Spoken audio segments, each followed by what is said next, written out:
salah kalau Menteri Pertahanan banyak bicara. Saya nggak boleh cerita, oh kekuatan kita segini, kita akan begini, kita akan beli alat ini, kita nggak benar. Yang kuat akan berbuat sekehendaknya, yang lemah harus menderita. Karena itu saya menilai pertahanan Indonesia terlalu lemah.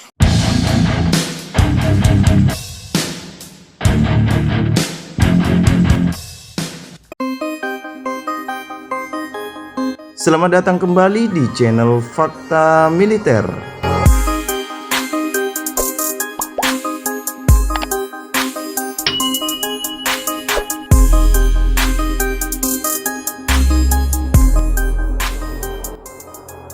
Tentara Nasional Indonesia Angkatan Laut atau TNI AU tengah gencar mencari pesawat tempur baru demi menjaga kedaulatan udara Indonesia dari penyusupan asing. Pembelian ini dilakukan untuk menggantikan pesawat F-5 Tiger yang sudah termakan usia. Ada sejumlah jet tempur yang diincar, yakni F-16 Block 52 Fighting Falcon, F-16 Viper, F-35, dan Eurovictor Typhoon. Bukan hanya itu, pesawat buatan Rusia Sukhoi Su-35 juga masuk dalam daftar belanja TNI Angkatan Udara dalam waktu dekat. Tak mau ketinggalan, pabrikan Dassault Aviation juga mengincar minat TNI AU untuk membeli alutsista baru tersebut.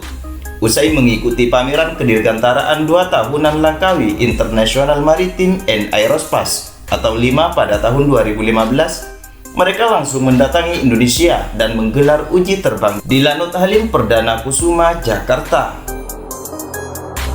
Mbak Gayung bersambut kunjungan Menteri Pertahanan Prabowo Subianto ke beberapa negara sejak bulan November tahun 2019 lalu telah membawa misi kerjasama di bidang pertahanan dan pembelian alat utama sistem persenjataan atau alutsista. Adapun salah satu pembelian alutsista yang tengah dikaji saat ini adalah tentang pembelian 48 pesawat tempur Dassault Rafale dari Prancis. Pekan lalu Menteri Pertahanan Indonesia Prabowo Subianto bertemu dengan Menteri Pertahanan Prancis Florence Parly. Usai pertemuan tersebut, media Prancis LA Tribune memberitakan bahwa Indonesia tertarik membeli sejumlah alutsista dari Prancis. Antara lain 48 pesawat tempur Rafale, 4 kapal selam Scorpion, dan 2 kapal korvet Gowin. Total nilai alutsista tersebut diperkirakan sekitar 25 sampai 28 miliar dolar Amerika Serikat.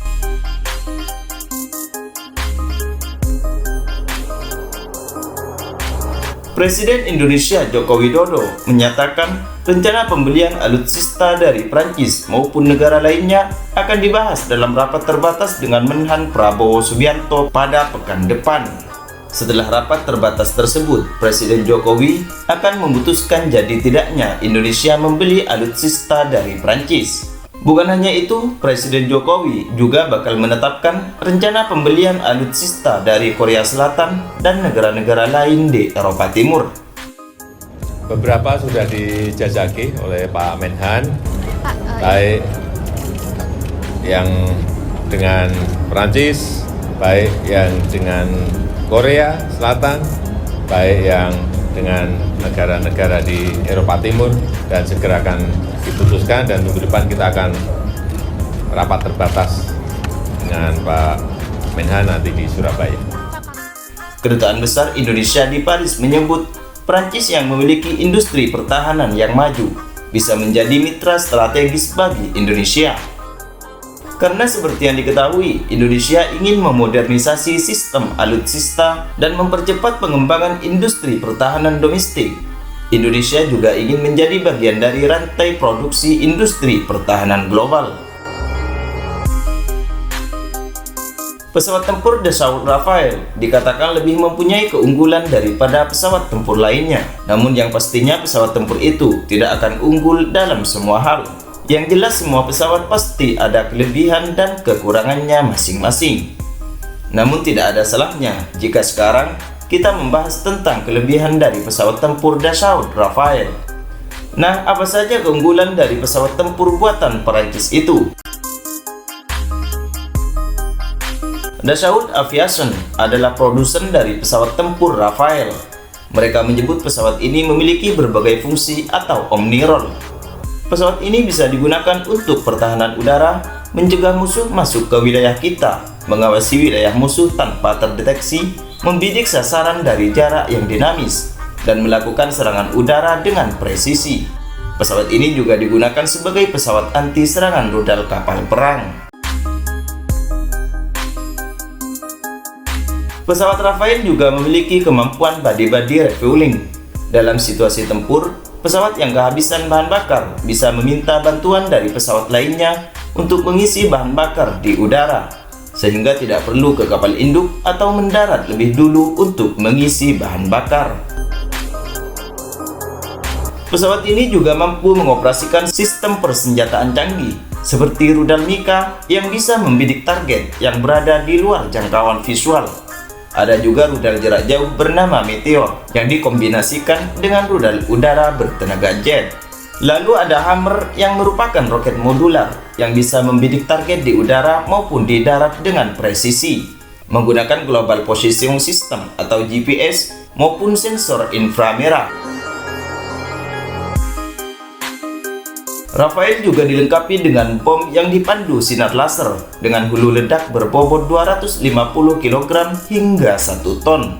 Dassault Rafale didesain bersayap delta dipadukan dengan kanar aktif terintegrasi untuk memaksimalkan kemampuan manuver 9G atau 3G untuk kestabilan terbang. Maksimal 11G dapat diraih jika dalam keadaan darurat. Kanar juga mengurangi laju pendaratan Rafale hingga 115 knot. Dari sisi elektronik, pesawat ini dilengkapi sistem Thales RBE-2 berjenis Passive Electronically Scanned Array atau PESA oleh pabrikannya Thales. Alat ini dikatakan bisa meningkatkan kewaspadaan terhadap pesawat tempur lainnya dan dapat mendeteksi secara cepat serta mampu melacak berbagai target dalam pertempuran jarak dekat. Sebagai pelengkap, sistem radar juga dilengkapi RBE-2AA berupa Active Electronically Scanned Array AESA. Alat ini memiliki kemampuan deteksi hingga 200 km. Radar ini diklaim sangat andal dalam mendeteksi lawan dan mengurangi perawatan dibandingkan jenis sebelumnya. Untuk menambah kemampuan supremasi udara, pabrikan juga memasang sejumlah sistem sensor pasif, yakni sistem optik elektro berupa Optronico Sector Frontal atau OSV yang terintegrasi dengan pesawat. OSV ini bisa mendeteksi dan mengidentifikasi target-target udara. Sementara untuk mendukung penerbangan, dipasang juga Modular Avionics Terintegrasi atau IMA, atau biasa dikenal sebagai Data Modular Processing Unit atau DMPO. IMA ini diklaim dapat membantu pilot selama operasi pertempuran berupa data analisis dari seluruh sistem sensor yang terpasang di dalam pesawat. Rafale juga dilengkapi sistem bantuan pertahanan terintegrasi bernama Spectra yang bisa melindungi pesawat dari serangan udara maupun darat. Kemampuan ini pernah ditunjukkan dalam sebuah pertempuran di Libya, di mana Rafale dapat melaksanakan misi secara independen untuk menghancurkan alat pertahanan udara musuh. Selain menyerang musuh di udara, Rafale juga mampu menarget musuh-musuh di darat dengan peralatan mereka yang bernama alat Thales Optronic Recruit New Generation and Damocles Electro-Optical. Secara bersamaan, kedua alat ini memberikan informasi mengenai posisi target, membuka misi pengintaian yang telah terintegrasi dengan sistem IMA. Pesawat tempur Rafale dilengkapi dengan 2 unit mesin Snecma M88. Mesin ini membuat pesawat Rafale mampu melesat hingga 1,8 Mach atau 1912 km per jam dengan ketinggian puncak dan ketinggian rendah 1,1 Mach atau 1390 km per jam. Nah, untuk kalian para pengamat militer abal-abal, gimana menurut kalian? Silahkan komen dan jangan lupa klik subscribe.